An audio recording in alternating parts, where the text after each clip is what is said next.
Hello guys, कैसे हैं आप लोग। Hope you all are doing well. हम लोगों ने एसिड बेस पार्ट 2 कर चुके हैं, 2 पार्ट्स कर चुके हैं, पार्ट 1 एंड पार्ट 2। पार्ट 1 में हमें बेसिक किया था, पार्ट 2 में हमने लिक्विड अमोनिया और वाटर एज अ सॉल्वेंट किया था। उसी से रिलेटेड मैंने कुछ क्वेश्चंस यहाँ भी लिखे हैं, ये दोनों हमारा वही इस पार्ट से हो जाएंगे। और आज हम एक बहुत इंपॉर्टेंट पार्ट शुरू करेंगे कि जहाँ पे ना इस तरह के क्वेश्चंस बहुत आते हैं कि water will act as oxidant, reductant, acid, base या किसी और चीज़ के लिए भी आ सकता है। Ammonia is acting as a base और it act as a oxidant, reductant. तो दैट इम्पॉर्टेंट डेफिनेशंस, ये डेफिनेशन है, कॉन्सेप्ट है। ऑक्सीडेंट, रिडक्टेंट ये एक ऐसा पार्ट है ना जो इलेक्ट्रोकेमिस्ट्री में बहुत इंपॉर्टेंट पार्ट रोल प्ले करता है, इवन केमिकल काइनेटिक्स में भी ये यूज़ हो जाता है। तो एसिड बेस रिडॉक्स रिएक्शंस ये ना इतना इंपॉर्टेंट पार्ट है हमारी केमिस्ट्री का। It is a base. तो हम ना इस पार्ट को आज स्टडी करेंगे। ये दोनों क्वेश्चंस भी आपने देखोगे, ये मेरा ब्लैक बोर्ड पूरा भर दिया है क्वेश्चन से, मतलब हैं 4 क्वेश्चन, पर ये CSI या नेट के ही एसिड बेस से आए हुए क्वेश्चंस हैं। ठीक है, तो इन क्वेश्चंस में जैसे ऑक्सीडेंट, रिडक्टेंट वर्ड यूज़ किया है तो हम इसको स्टडी करेंगे, ठीक है, आज की क्लास में। तो let's move on. So class, अभी आपने मेरे क्वेश्चंस देखे, ठीक है, वो 4 क्वेश्चंस हमको अभी कंप्लीट करने हैं। उन 4 क्वेश्चन से पहले हमें कॉन्सेप्ट क्लियर करना बहुत ज़रूरी है कि क्या कॉन्सेप्ट है जो आज हम इन क्वेश्चंस में अप्लाई करने जा रहे हैं। देखो, स्टार्टिंग करते हैं बहुत ही आसान सी बात से। देखो, 2 चीज़ें मैं यहाँ पे लिख रही हूँ, ठीक है, उसके साथ साथ हम लोग हर एक चीज़ को समझते और अप्लाई करते हुए चलेंगे। Oxidation, reduction. देखो, अगर एक बार आपको ये चीज़ें समझ में आ गई ना, तो आप ये सोच लेना कि आपके लिए इलेक्ट्रोकेमिस्ट्री बहुत ईजी हो जाएगी। और अगर आपसे रिडॉक्स जैसे कि disproportionation, solvolysis, solvation, hydrolysis, hydration, इस तरह के वर्ड्स आते हैं तो वो आपके लिए ईजी हो जाएंगे, बहुत आराम से समझेंगे। देखो, हम अपने जूनियर क्लासेस से ही करते आ रहे हैं। Loss of electron is called as oxidation and gain of electron is called as reduction. ये तो हम एक कॉमन जनरल पढ़ते हैं, ठीक है। इसके लिए एक ट्रिक भी होती है, ओम लाला, ठीक है, ओम लाला मतलब ऑक्सीडेशन, लॉस ऑफ इलेक्ट्रॉन, ठीक है। अब मेरी बात ध्यान से सुनना, ये 2 वर्ड हो गए। इसके बाद अब जो स्पीशीज़ जिसने लूज़ किया इलेक्ट्रॉन, मतलब उसका क्या हो रहा है, ऑक्सीडेशन। जैसे हम एक एग्जांपल ले लें, सोडियम, ठीक है, सोडियम है। सोडियम क्या करता है, एक इलेक्ट्रॉन को लूज़ कर देता है, ठीक है, ये बिल्कुल 9th क्लास में हम लोग ये पढ़ते हैं। और क्लोरीन क्या करता है, एक इलेक्ट्रॉन को एक्सेप्ट करता है और Cl नेगेटिव बना देता है, ठीक है, जूनियर क्लासेस में पढ़ते हैं। मतलब जो स्पीशीज़ जिसने एक इलेक्ट्रॉन को लूज़ किया, मतलब इसका क्या हो रहा है, हमारा ऑक्सीडेशन। इसी से रिलेट करके हम एक वर्ड लिखते हैं, ऑक्सीडाइज्ड, मतलब ये स्पीशीज़ क्या हो गई, ऑक्सीडाइज्ड। तो ये स्पीशीज़ क्या हो जाएगी, रिड्यूस्ड। ये बहुत इंपॉर्टेंट वर्ड्स हैं जो मैं लिख रही हूँ। इसके बाद 2 और वर्ड्स आते हैं, रिडक्टेंट या रिड्यूसिंग एजेंट या ऑक्सीडेंट या ऑक्सीडाइजिंग एजेंट, ठीक है। अब ध्यान से सुनना, यहाँ पे लिखते हैं, एक होती है ऑक्सीडाइजिंग एजेंट, एक होते हैं रिड्यूसिंग एजेंट। पहले मैं इनकी डेफिनेशन बताऊंगी, फिर शॉर्टकट कैसे लगेगा वो बताऊंगी। देखो, जो स्पीशीज दूसरे को ऑक्सीडाइज करे, ऑक्सीडाइजिंग एजेंट क्या करता है, हमारी हेल्प करता है ना। तो ऑक्सीडाइजिंग एजेंट का क्या मतलब है कि वो स्पीशीज जो दूसरे को तो ऑक्सीडाइज करे, मतलब दूसरे का तो इलेक्ट्रॉन लूज करवाए पर खुद क्या हो जाए, रिड्यूस, वो होते हैं ऑक्सीडाइजिंग एजेंट। मतलब जो दूसरे को ऑक्सीडाइज करे, मतलब उसका इलेक्ट्रॉन लूज करा दे, लॉस ऑफ इलेक्ट्रॉन करा दे। और जो वो इलेक्ट्रॉन लूज किया था वो खुद क्या कर ले, गेन कर ले, खुद क्या कर ले, गेन कर ले। Itself gate reduced. बस एक डेफिनेशन याद करनी है और उसके बाद दूसरा अपने आप होगा। ये रिड्यूसिंग एजेंट क्या हो जाएगा, जो दूसरे को रिड्यूस करे, मतलब जो दूसरे को रिड्यूस करे का मतलब है उसको गेन करा दे इलेक्ट्रॉन, यही हमने अभी लिखा। और खुद क्या हो जाए, इटसेल्फ itself get oxidized, मतलब यही तो इलेक्ट्रॉन देगा भाई, कहीं से तो इलेक्ट्रॉन आएगा जो ये गेन करेगा, मतलब लॉस ऑफ इलेक्ट्रॉन। बस इतना सा अगर बात समझ में आ गई, जिंदगी में नहीं भूलोगे आप लोग। देखो ऑक्सीडेशन, लॉस ऑफ इलेक्ट्रॉन, मतलब उसने लॉस हुआ उसका इलेक्ट्रॉन का, इसका ऑक्सीडेशन हुआ, इसी को क्या बोलेंगे, ऑक्सीडाइज्ड। इसने गेन किया, रिडक्शन हुआ, गेन मतलब रिडक्शन, पर इसका क्या हो गया, रिड्यूस्ड। ठीक, ऑक्सीडाइजिंग एजेंट क्या होता है, जो दूसरे को तो ऑक्सीडाइज करे, खुद क्या हो जाए, रिड्यूस। दूसरे को ऑक्सीडाइज करेंगे मतलब उसका इलेक्ट्रॉन लूज कराते हैं और वो इलेक्ट्रॉन खुद एक्सेप्ट कर लिया, इटसेल्फ गेट रिड्यूस और गेन ऑफ इलेक्ट्रॉन, ये होता है ऑक्सीडाइजिंग एजेंट। इसी का उल्टा रिड्यूसिंग एजेंट। अब यहाँ मैं कैसे एक ही बात से कैसे समझूंगी, देखो जो स्पीशीज जिसका लॉस ऑफ इलेक्ट्रॉन हुआ वो क्या हुआ, ऑक्सीडाइज्ड, वो होगा रिड्यूसिंग एजेंट, वो होगा रिड्यूसिंग एजेंट। और जो रिड्यूसिंग एजेंट होगा वो होगा रिडक्टेंट, क्योंकि भाई वो रिड्यूस करा रहा है तो वो क्या हो गया, रिडक्टेंट। बस इसको रिडक्टेंट अपने नोट्स में लिख लो, बस ये हो गया ऑक्सीडाइजिंग एजेंट और ये हो गया ऑक्सीडेंट। बस क्योंकि बच्चे मैंने देखे हैं सबसे ज़्यादा कंफ्यूज होते हैं इन दो वर्ड से कि रिड्यूस्ड कब यूज़ करना है या ये वर्ड कब यूज़ करना है। Simple, species loss of electron, उसका खुद क्या हुआ, ऑक्सीडाइज्ड, वो एक्ट कैसे करेगा उसका उल्टा लिख दो, रिड्यूसिंग एजेंट, और वो बन क्या गया, रिडक्टेंट। ठीक है।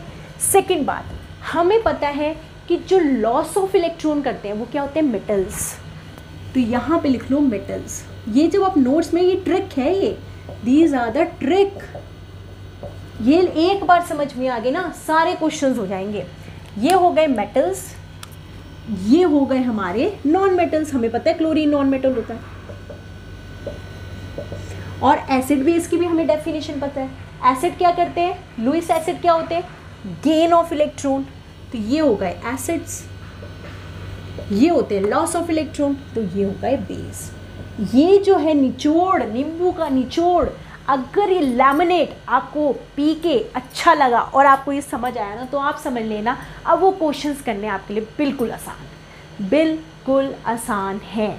और अगर एक इलेक्ट्रॉन की बात चलेगी, सिर्फ वन इलेक्ट्रॉन की, तब हम वर्ड यूज़ करेंगे ऑक्सीडेंट और रिडक्टेंट। लिखो यहाँ पे, only one electron, only one electron. अगर बहुत सारे इलेक्ट्रॉन्स मतलब ऑक्सीडेंट या रिडक्टेंट यूज़ करोगे, या लोन पेयर का अगर डोनेशन हो रहा होगा तो आप वर्ड यूज़ करोगे एसिड और base, loan pair of electron. ये बात समझ आ गई ना, तो फिजिकल की भी समझ लेना, एसिड बेस आप लोगों के लिए बहुत ही ईजी हो जाएगा। ठीक है, तो होप गाइज आपको ये बात समझ होगी। अब इसको अप्लाई करेंगे हम लोग अपने क्वेश्चंस के ऊपर, पर उससे भी पहले मुझे एक और छोटी सी चीज़ आपको बतानी है। ठीक है, एक छोटी सी चीज़ मैं बनाऊंगी, उसके बाद हम वो क्वेश्चंस करने शुरू करेंगे जो मैंने अभी आपको स्टार्टिंग में दिखाए। ठीक है, और एक दो बातें और बताऊंगी, उसके बाद हम लोग अपने क्वेश्चंस की तरफ मूव ऑन करेंगे। ठीक है, देखो सबसे पहले जैसे एक और ना, कभी कभी क्वेश्चंस में ऐसे लेवल्स बन के आ जाता है, जैसे फॉर एग्जांपल यहाँ पे वाटर दे दिया, यहाँ पे Cl नेगेटिव दे दिया, यहाँ पे मान लो मैग्नीशियम 2 पॉजिटिव दे दिया, और इन दोनों को तो दिमाग में डालो, ये क्वेश्चंस में बहुत आते हैं। आपको दे दिए यहाँ पे लोन पेयर ऑफ इलेक्ट्रॉन, यहाँ पे लोन पेयर ऑफ इलेक्ट्रॉन, यहाँ पे loan pair of electron. Question पूछा गया कि वाटर ए इसके केस में किसकी तरह बिहेव कर रहा है, इसकी तरह में क्या बिहेव कर रहा है। अब ध्यान से देखना, देखो every species wants to lose its energy, every species want कि उसकी एनर्जी कम हो जाए। ठीक है, अब क्लोरीन की तो एनर्जी हाई है, तो क्या होगा, ये क्योंकि ये हाई एनर्जी पे, ये यहाँ पे अपने इलेक्ट्रॉन इसको दे देगा, क्योंकि क्लोरीन ने अपने इलेक्ट्रॉन इसको दे दिए, तो इसने इलेक्ट्रॉन, पूरे इलेक्ट्रॉन को एक्सेप्ट कर लिया, तो it will act as a, मतलब वाटर इसके केस में किसकी तरह बिहेव कर रहा है, क्योंकि इलेक्ट्रॉन को एक्सेप्ट किया, एसिड की तरह। यहाँ पे ऑब्वियसली इसकी एनर्जी ज़्यादा है, तो यहाँ पे क्या करेगा, ये अपने इलेक्ट्रॉन इसको देगा मैग्नीशियम को, और Mg2+ भी है इसके ऊपर, इलेक्ट्रोपॉजिटिव स्पीसीज, अब वॉन्ट्स इस इलेक्ट्रॉन, तो यहाँ पे इसने डोनेट किया, तो इस केस में it will act as a base. और आपको पता है जब कोई स्पीशीज़ बहुत से एसिडिक और बेस की तरफ एक्ट करती है तो वो क्या होती है, एम्फोटेरिक।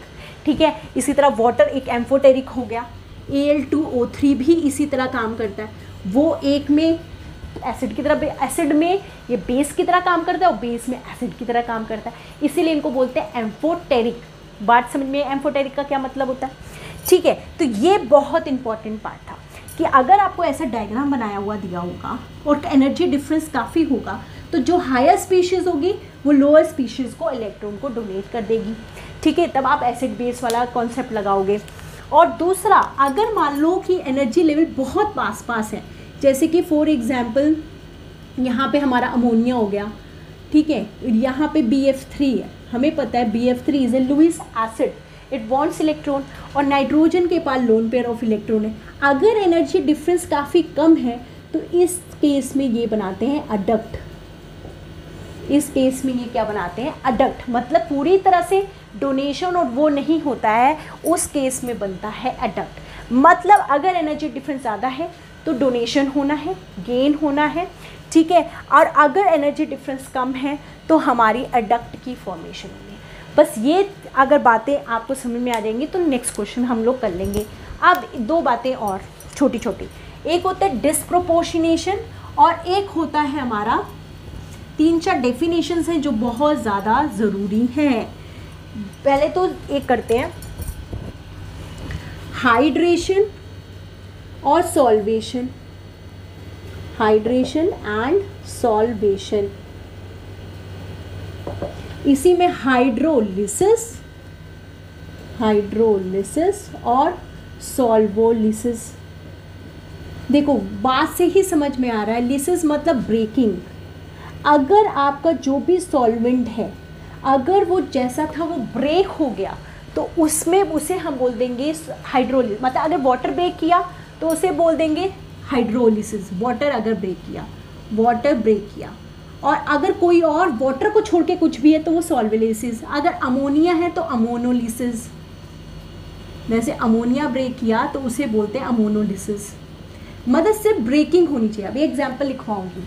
और अगर ब्रेक नहीं किया, जैसा डाला था बिल्कुल वैसे ही मिल गया, वाटर है तो हाइड्रेशन, और अगर अमोनिया है तो अमोनिएशन, और कोई भी वाटर अमोनिया को छोड़ के है तो बोलेंगे सॉल्वेशन।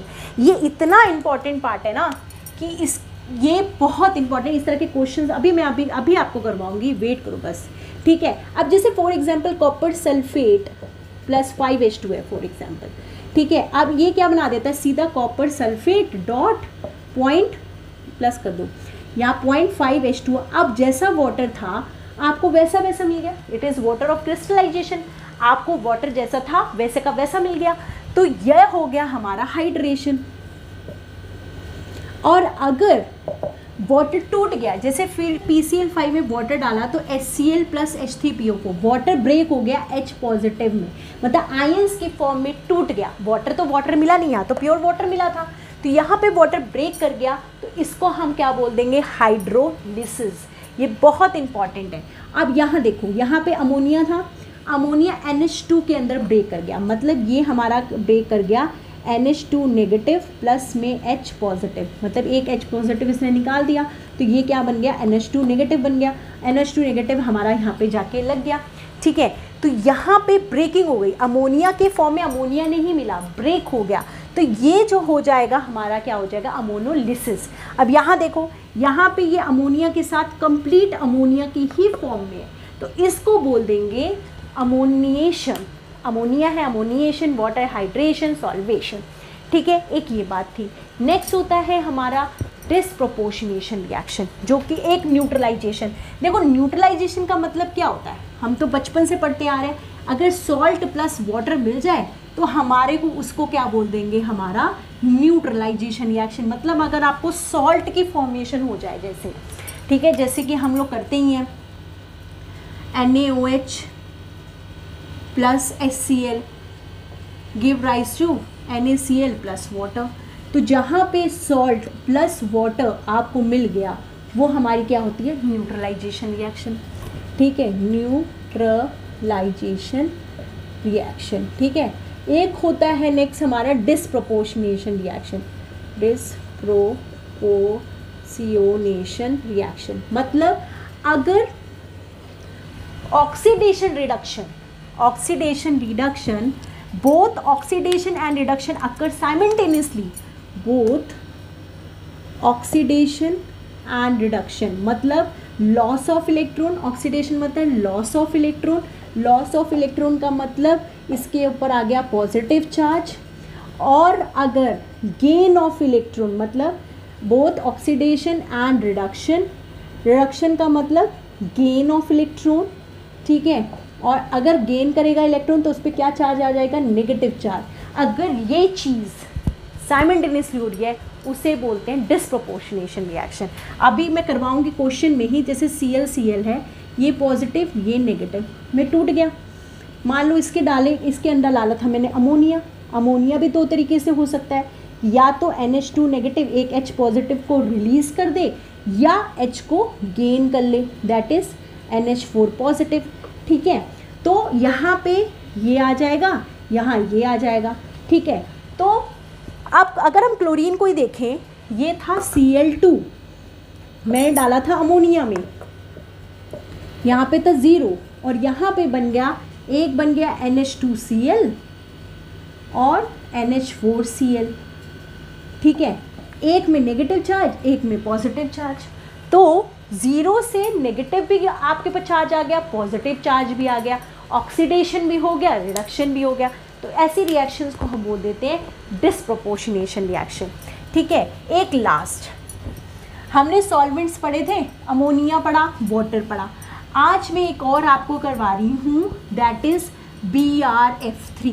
देखो मैंने ये कहा था कि सिंपल सी बात है कि सिर्फ आपको आयनाइज करना आना चाहिए कि वो टूटते कैसे हैं, ठीक है। तो इसकी ब्रेकिंग होती है BrF2 नेगेटिव और BrF4, मतलब ये F को रिलीज़ कर देगा तो पॉजिटिव चार्ज आ जाएगा, अगर F नेगेटिव को गेन कर लिया तो इसके ऊपर आ जाएगा नेगेटिव चार्ज।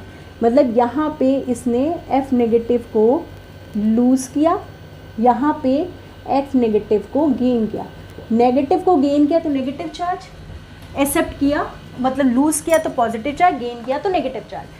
अगर प्लस किसी ने निकाला तो ये वो जो स्पीशीज़ है, A species will act as acid, और जो ए स्पीशीज़ ने अगर ये वाला बनाया ये है बेस। ये अगर आपने मेरी फर्स्ट क्लास देखी होगी तो आराम से समझ गए होंगे।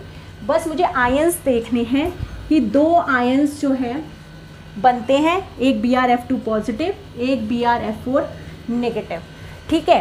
तो ये दोनों चीज़ें हैं। अब हम लोग सारे के सारे क्वेश्चंस करेंगे। सो क्लास, अभी तक मैंने आपको सारा कॉन्सेप्ट क्लियर कर दिया। अब हम इन क्वेश्चंस को सॉल्व करते हैं कि इन क्वेश्चंस को हम कैसे सॉल्व करेंगे, ठीक है।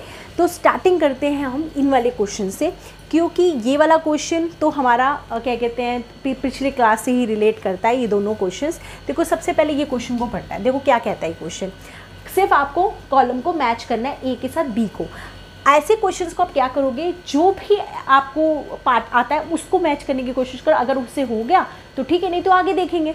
जैसे यूरिया वर्ड मैंने अपनी पिछली क्लास में किया था। अगर आपने वो मेरी क्लास नहीं देखी है and you are coming to this class, तो मैं आई विल रिक्वेस्ट कि आप पहले वो वाली क्लास देखें फिर ये वाला प्रोसीड करें, ठीक है। देखो यूरिया मैंने बनाया था। यूरिया क्या होता है, C+O NH2 मैंने ये बताया था कि इसको हम दो तरीके से ब्रेक कर सकते हैं, या तो ये H को लूज़ कर दे।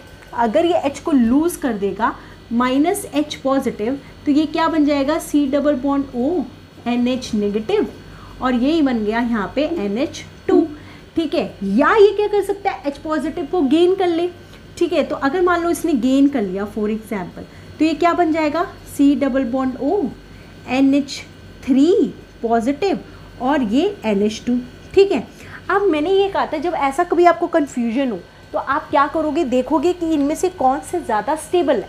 तो यहाँ पे बिकॉज ऑफ द कॉन्जुगेशन ये ज़्यादा स्टेबल था, तो हमने कहा था कि ये क्या करेगा, H पॉजिटिव को लूज़ कर देगा, ठीक है। मतलब urea can lose H positive. तो अगर यूरिया H पॉजिटिव लूज़ कर सकता है तो ये एक एसिड हो सकता है। अब एसिड के दो ऑप्शन हैं मेरे पास, एक वीक एसिड और एक स्ट्रॉन्ग एसिड।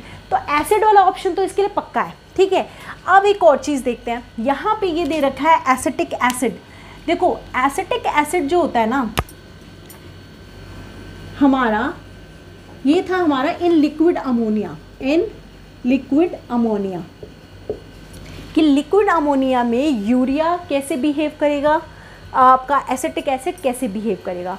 तो देखो मैंने ये मेरी दोनों क्लासेस के अंदर आपको ये बताया है कि जो अमोनिया के अंदर अगर आपने कोई भी मतलब बेस के अंदर आप कैसा भी एसिड डालोगे, चाहे वो स्ट्रॉन्ग डाल दो चाहे वीक डाल दो, वो स्ट्रॉन्ग की तरह ही बिहेव करता है। वही मैंने सबसे पहली क्लास में ये बताया था, लेबलिंग एंड डिफरेंशिएटिंग इफेक्ट, कि ये एक ही लेवल पे रखता है, ये लेबलिंग इफेक्ट करता है। वाटर डिफरेंशिएट करता है पर ये लेवल पे लाता है।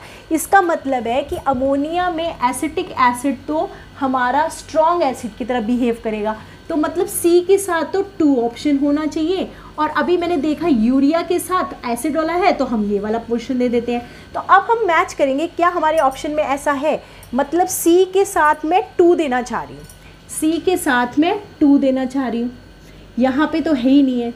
फिर मैंने डी के साथ 1 दे दिया क्योंकि भाई मेरे को एसिड तो उसको देना ही देना है, तो डी के साथ 1, मेरा ये 2 ऑप्शंस मेरे यहाँ से मैच कर गए कि हाँ ये मेरा बिल्कुल परफेक्ट है, तो डी को मैंने आंसर लगा दिया। ठीक है, ऐसे ही कट ऑफ करके चलते। मैंने 2 चीज़ें पढ़ी हुई थी। देखो एसिटिक एसिड को अगर किसी भी बेस के अंदर आप डालोगे, it will as a strong acid, ठीक है, चाहे वो कितना ही वीक या non, levelling effect. Second, urea को आपने करके देखा कि H पॉजिटिव रिलीज़ करता है। H पॉजिटिव रिलीज़ कर रहा है तो वो क्या किसकी तरह बिहेव करेगा। और सेकेंडली अगर H पॉजिटिव चला गया और अमोनिया क्या ले लेगा इसके साथ, अमोनिया लेगा और ये क्या बना देगा, NH4 पॉजिटिव। और अगर कटायन की अमाउंट इंक्रीज़ करती है तो वो हम क्या खिलाते हैं, एसिड्स खिलाते हैं। तो ये मतलब एसिड की तरफ बिहेव करेगा, तो ये ऑप्शन हमारा करेक्ट हो जाएगा। फिर भी अब हम और ऑप्शंस देखते हैं कि और ऑप्शंस क्या कोरिलेट करते हैं। जैसे उसने बोला है ए को 4 दे दिया, मतलब ए जो है, ए को इन्होंने 4 दिया है। सॉल्वोलिसिस एंड डिस्प्रोपोर्शनेशन, देखो ये कैसे करना है। देखो हमारा जो क्लोरीन होता है, I need a duster for this. देखो जो क्लोरीन होता है वो किस तरीके से टूटता है, देखो ठीक है, क्लोरीन हो गया, ये तो हमारा क्लोरीन है, Cl 2 तरीके से टूट सकता है, एक नेगेटिव और एक पॉजिटिव, है ना। अब नेक्स्ट दे रखा है लिक्विड अमोनिया। हमें पता है कि अमोनिया की 2 टेंडेंसी होती है, या तो H+ को गेन कर ले या एक H+ को लूज़ कर ले। मान लो लूज़ किया तो NH2 नेगेटिव बन गया, और अगर गेन किया तो NH4 पॉजिटिव बन गया। ठीक है, अब जो नेगेटिव है उसके साथ पॉजिटिव पार्ट आ जाएगा और ये इधर चला जाएगा, तो क्या बनेगा, NH2Cl और ये बन जाएगा NH4Cl। ठीक है, अब यहाँ पे Cl हमारा क्या था, यहाँ पे हमारा प्लस है ना, और यहाँ पे Cl मेरा नेगेटिव है। तो यहाँ पे अगर हम देखें, अगर Cl देखो, Cl का 0 ऑक्सीडेशन स्टेट था, यहाँ पे Cl+1 ऑक्सीडेशन स्टेट में हो गया और यहाँ पे माइनस में हो गया। मतलब प्लस, उसने प्लस मतलब लूज़ भी कर लिया और उसने गेन भी कर लिया, मतलब दोनों रिएक्शन साथ में हो रही है, ऑक्सीडेशन रिएक्शन। तो वो क्या बोलते हैं, डिस्प्रोपोर्शनेशन। मतलब जहाँ पे ऑक्सीडेशन रिएक्शन साथ में होती है उसे डिस्प्रोपोर्शनेशन कहते हैं। सेकेंडली अमोनिया की यहाँ पे क्या हो रही है, ब्रेकिंग हो रही है भाई। अगर आपको अमोनिया की फॉर्म में मिल जाए तो दैट इज सॉल्वेशन, और यहाँ पे अमोनिया टूट रहा है, NH2 negative NH4 positive, ions की फॉर्म में टूट रहा है, तो ये क्या प्रोसेस हो जाएगा, सॉल्वोलिसिस। मतलब Cl2 वाले जगह पे हमारा बहुत दोनों प्रोसेसेस हो रही है, सॉल्वोलिसिस भी हो रहा है और क्लोरीन की वजह से डिस्प्रोपोर्शनेशन भी हो रहा है। मतलब A को 4 पार्ट मिलना चाहिए और वो यहाँ पे मिला हुआ है। ठीक है, अब नेक्स्ट है S8। अब देखो S8 भी डिस्प्रोपोर्शनेशन रिएक्शन करता है। हर रिएक्शंस को याद करना is not necessary at all, but हाँ रिएक्शन हमें पता होनी चाहिए। देखो वैसे ही हमारा आंसर मैच कर रहा था, CSI या नेट वैसे भी कॉन्सेप्ट के ऊपर चलता है। ठीक है, मैं आपको रिएक्शन लिखवा देती हूँ, रिएक्शन होती क्या है, बट उसको याद करनी ज़रूरी नहीं है वो। पर ये है कि S8 हमारा डिस्प्रोपोर्शनेशन करता है। कैसे, S8 plus ammonia give rise to SN plus S4 negative S6 2 negative plus NH4 positive. ठीक है कि यहाँ पे S यहाँ पे पॉजिटिव फॉर्म में है और यहाँ पे ये नेगेटिव फॉर्म में। ठीक है, तो मतलब पॉजिटिव भी हो रहा है, रिडक्शन भी हो, ऑक्सीडेशन भी हो रहा है, रिडक्शन भी हो रहा है, तो इसका मतलब हो गया ये डिस्प्रोपोर्शनेशन रिएक्शन है। ठीक है, आप इसको बैलेंस कर लेना अच्छे से। तो मेन बात है कि हमारा 2 में ही इसका आंसर निकल आया जो कि हमने क्लास में किया हुआ था। ठीक है, अब नेक्स्ट हम लोग मूव ऑन करते हैं नेक्स्ट क्वेश्चन पे। ये भी मैंने अभी देखो आपको रिसेंटली अभी मैंने ये करवाया है आपको, तो ये आपको अच्छे से हो जाएगा। ये कैसे करना है देखो,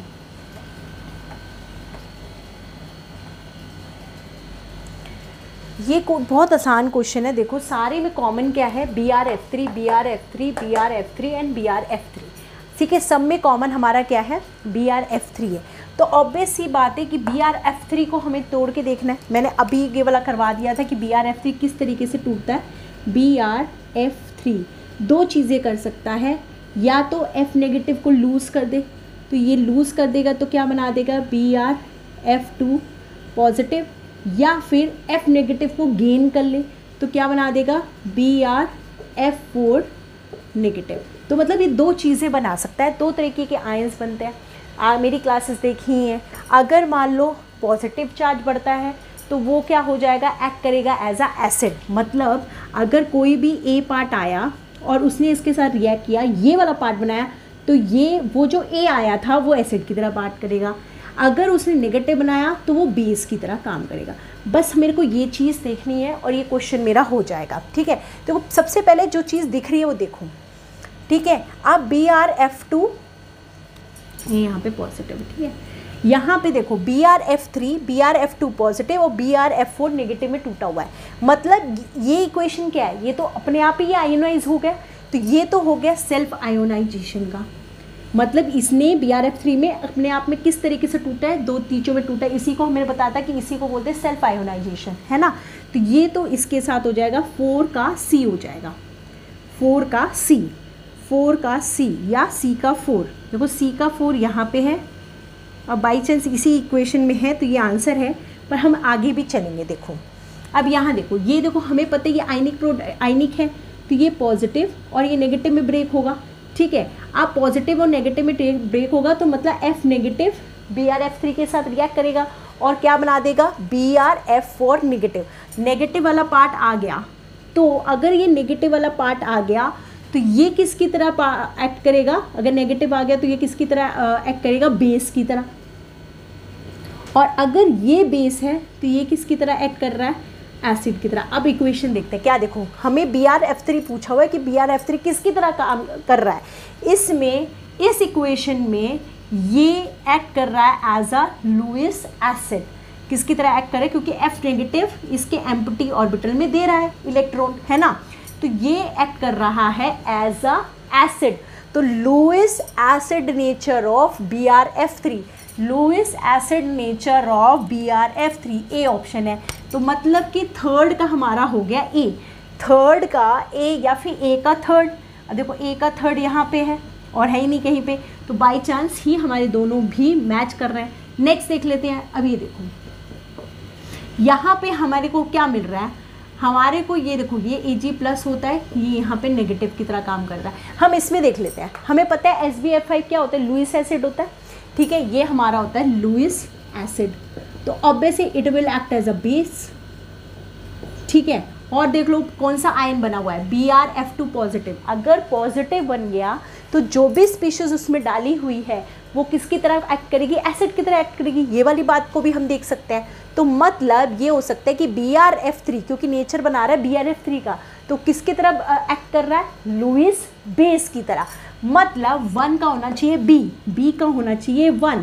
ठीक है, देखो अगर हम यहाँ से चलते तो B का 1 यहाँ भी था, बट देखो D का 2 कॉमन था, बट यहाँ पे डिफ्रेंशिएट कर गया, तो ये हो जाएगा मेरा आंसर। अगर D का 2 देखें, मतलब सेकेंड वाला इक्वेशन न्यूट्रलाइजेशन रिएक्शन, सॉल्ट का फॉर्मेशन होना चाहिए न्यूट्रलाइजेशन का मतलब। और ये देखो ये एक तरह का सॉल्ट ही है, Ag प्लस और ये नेगेटिव, तो ये क्या बन गया, सॉल्ट, न्यूट्रलाइजेशन रिएक्शन। तो ये हो गया हमारा। अब हम लोग नेक्स्ट क्वेश्चन करते हैं, that is this is third one, okay, जो कि बहुत ज़्यादा इंपॉर्टेंट है, बहुत ज़्यादा इंपॉर्टेंट है। देखो हमने ऑप्शंस नहीं देखने हैं, हमें सीधा क्वेश्चन के ऊपर प्रोसीड करना है कि हम कैसे कर सकते हैं।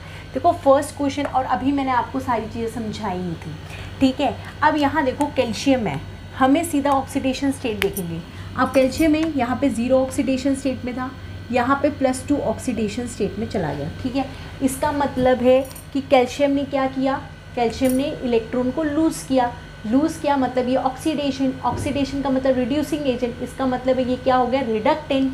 अगर ये रिडक्टेंट है तो ये किसकी तरह काम करेगा, ऑक्सीडेंट की तरह काम करेगा। ये किसकी तरह काम करेगा, ऑक्सीडेंट की तरह। तो ये देखो कि 1 में ऑक्सीडेंट कहाँ है, एक यहाँ पे है, एक यहाँ पे है, मतलब ये दोनों ऑप्शंस तो हो गए मेरे गलत। अब नेक्स्ट देखते हैं, ठीक है। जैसे अगर फॉर एग्जांपल अब ये वाला देखें, ये अभी हमने कहा था कि मैग्नीशियम है, ठीक है। यहाँ पे मैग्नीशियम पे अगर 2 पॉजिटिव है, ठीक है, तो 2 पॉजिटिव का मतलब ये इलेक्ट्रो पॉजिटिव स्पीसीज है, इट वांट्स इलेक्ट्रॉन, तो ये इलेक्ट्रॉन इसको क्या कर देगा, डोनेट कर देगा। अगर ये इलेक्ट्रॉन को डोनेट कर रहा है तो ये किसकी तरह एक्ट करेगा, एक बेस की तरह एक्ट करेगा।